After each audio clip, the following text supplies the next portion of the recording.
up, what up, everybody? It is your boy, Josh Thomas, a.k.a. DFS Up North, here with another Fanshare Sports First Look course preview, taking a look at this week's Northern Trust. Before we even get started, I need to say that I hate this name. It drives me insane. It's not the Northern Trust. It's not the Open, right? It's FedEx Cup playoffs. Northern Trust. Just say Northern Trust Championship. Drives me bonkers writing up the Northern Trust. But yeah, this week we were at the Northern Trust at TPC Boston. This is the old Dell Technologies Championship. And before that, it was the Deutsche Bank Championship. For those of you who are doing your own research and trying to dive in, last year's Northern Trust was actually played at Liberty National. So when they went down from 4 to 3 playoff events, they switched things up. And now we're on like a course rotation. So TPC Boston will host this event every even number of years.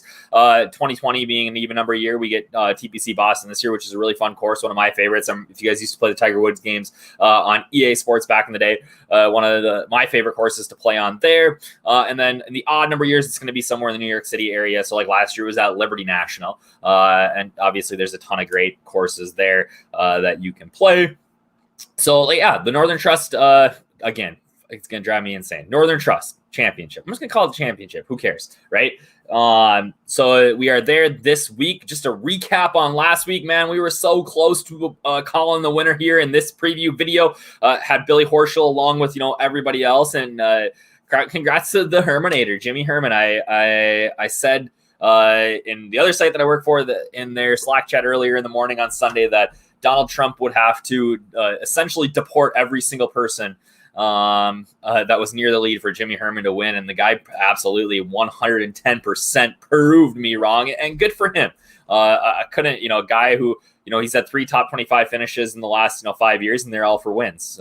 Talk about good timing, right? Or playing well in the right moments. So good for Jim Herman. He gets himself into the FedEx Cup playoffs this week. We had a couple other guys, jump into the mix. Shane Lowry is going to be here this week after, not being in before that. So it's like I said, it's a really fun event. We are now in the FedEx Cup playoffs. If you don't know how this works, remember we have 125 golfers here. There is a cut this week. And then next week, we'll cut the field down again to 70, and that'll be a no-cut event. And then after that, we'll play the Tour Championship with, I believe, the top 30.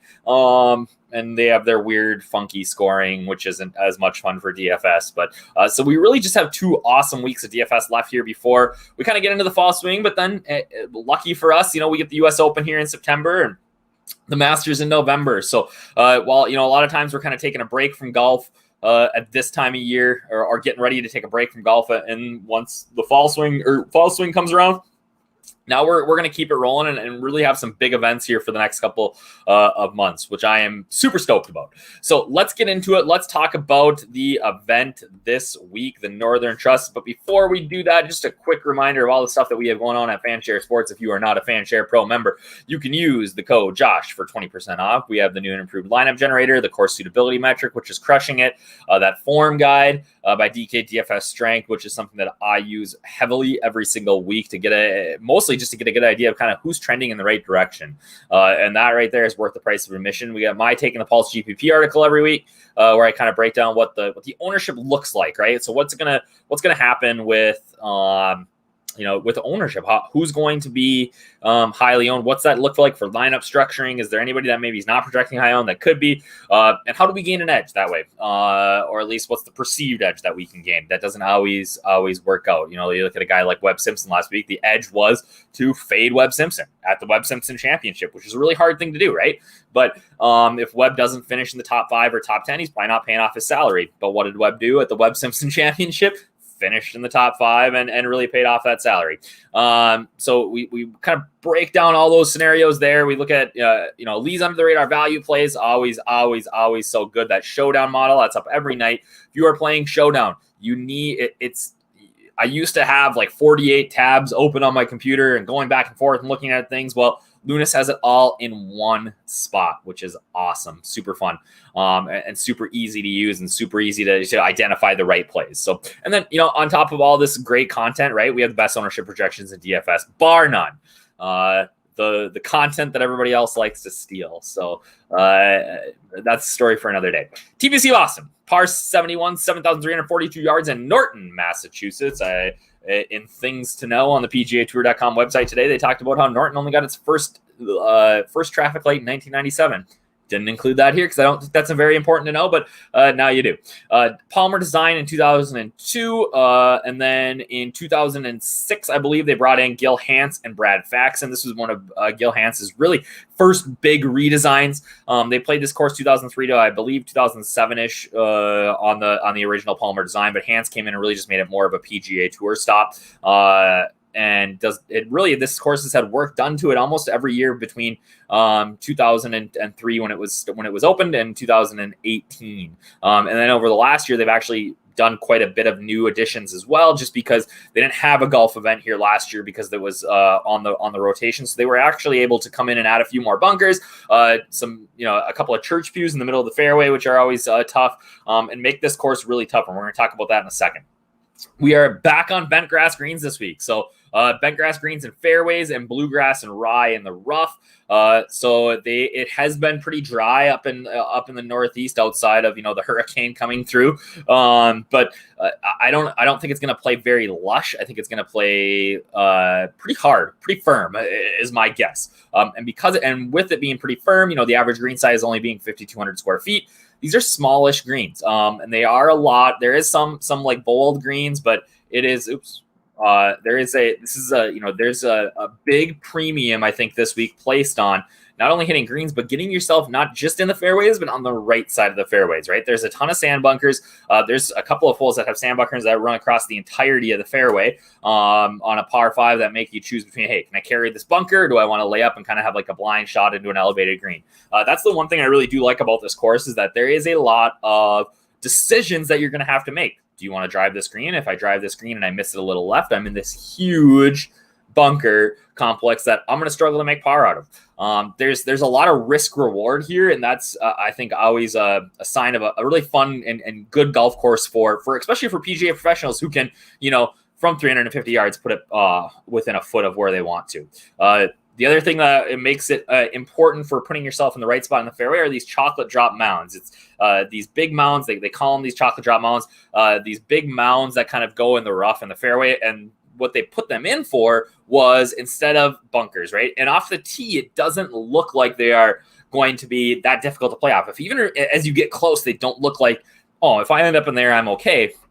But once you get in there in this thick, snarly Kentucky bluegrass and rye rough, and the elevation changes with the big mounds, it makes it really difficult to control distance and spin. And if you are not, again, even in the fairway, if you are not in the right spot, you are bringing bogey into play. Like I said, really good mix of holes here that make it super challenging, which I like. We look at some of the previous results here. Back in 2018, Skinny Bryson won at -16 over Justin Rose.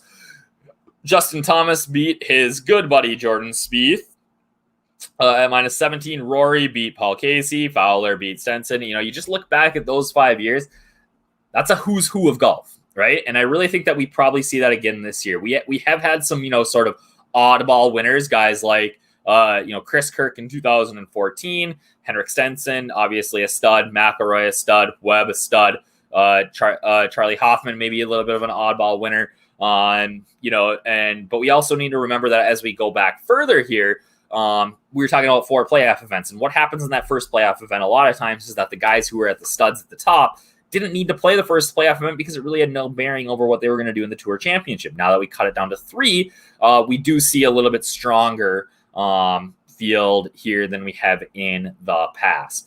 So I really do think that, you're going to need a stud. You're going to need a ball striker. You look at guys who have done well here, Russell Henley, Billy Horschel, Jeff Ogilvy, Stenson, McIlroy, Webb, JT Bright. We're talking about ball strikers, right? And that seems to be the case sort of every week. How it played back in 2018, it played at -0.885 for a total, just under par at 70.145.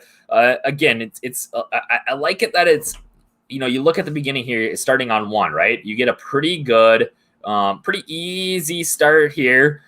Even as you kind of come through, you get a little bit tough in the middle on these couple of par 4s. Then you make the turn, and you're right in the lion's den, right? 3, 1, 4, 2 in terms of difficulty on the course. So you're going to get off to a good start, and then as you come on the back, you're hanging on for dear life. But then you get to come in and play the par 5 18th. That's the easiest hole on the course. I like when there's rounds that kind of go like this, right?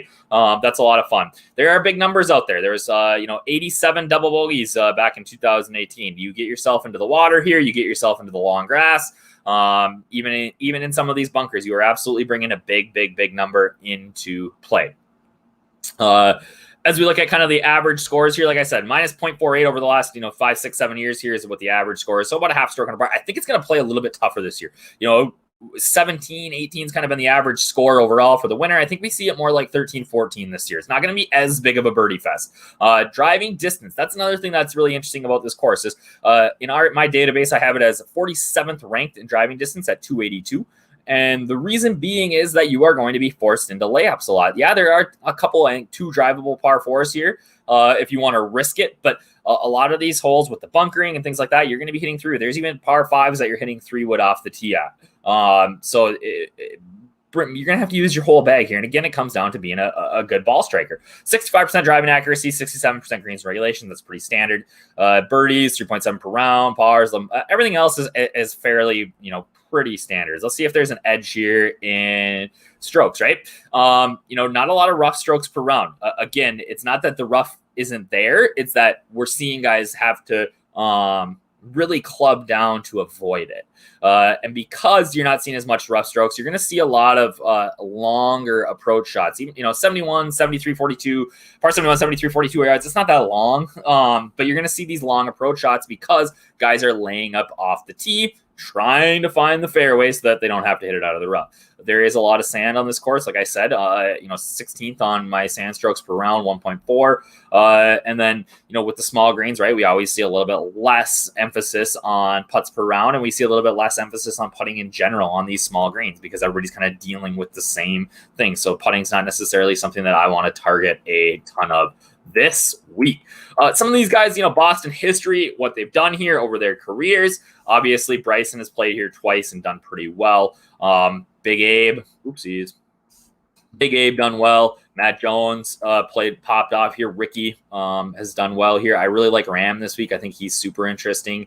Hatton, Grillo's played here 3 times and done pretty well all 3 times. He's going to be cheap this week and, pretty low owned. So I can get on board there.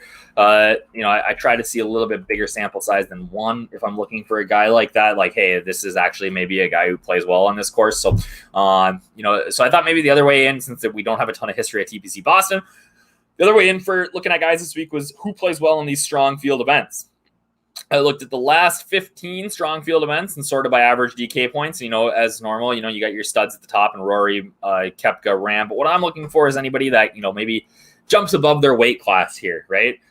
So guys like Answer, I think that's interesting. Oosthuizen, definitely interesting. Rory Sabatini, Matthew Fitzpatrick, who I think is, I know he burned everybody at the PGA Championship, which happens, but I really think Fitzy is going to be a low-owned stud this week, somebody who I really am going to be targeting in GPPs. Gary Woodland all the way down there, who's maybe struggling a little bit off the tee right now. So definitely some interesting plays. So here's who I like at this point. It is Monday. Here's who I like. Alexander Schauffele to win. I think he is due. He was so close last at the PGA Championship his last time out. He is going to win sometime in the next 3 weeks. That is my prediction. And at 9,700, I think we get a nice little discount on him this week. Chalk Donkey is going to be Patty Reed, and nothing against Patty Reed. I just think at $9,000, he's going to be very, very popular given his history here. So if you're looking to avoid the chalk, I would imagine that, again, obviously check back as we update ownership throughout the week here at Fanshare Sports. If you're not a Fanshare Pro member, you can use code Josh for 20% off. But Patrick Reed is an early look at a chalk player that I never get Reed right. So, maybe you should play him. But, yeah, definitely a guy that I'm looking. I got him right on Sunday. I said he's going to go low on Sunday, but for round 4 showdown. But, yeah, definitely going to be a chalky play this week, and a sleeper, a guy who in these events used to be a cash lock. A GPP, just put him in a major, right? He's really been playing a lot better, sneakily, under the radar. He hasn't popped onto a leaderboard yet, but I really think that this is a spot where we could see Matt Kuchar top 10 and be in that GPP and winning lineup at like 3, 4, 5, 6. early in the week here, right? Where I'm not going to, make venture say hey, he's going to be 7% owned, but I think he's going to be single digits owned this week. And I think this course makes some sense for him. Definitely somebody that I'm going to be looking to get in as much as possible. And hey, if you're going to play cash, I think Kuchar, especially in a 125 man field at 7,400, I think Kuchar brings a ton of upside this week. So definitely be on the lookout for him if you are building lineups. And again, check back with us to find out what we've got for actual ownership percentages. And that's what our projections, and those come up usually on Tuesday afternoon. So give us a follow on Twitter. I am at DFS Up North. You can find us at fansharesports.com, at Fanshare Sports on Twitter. DK Golf Bargains. Follow Lee. Follow Lunas at LIUNAS. DK DFS Strength. And again, if you are not a Fanshare Pro member, Josh for 20% off. Let's get her going this week, boys and girls, and see some green screens. Have a great week. Check back in with us on Wednesday for the Taking the Pulse article.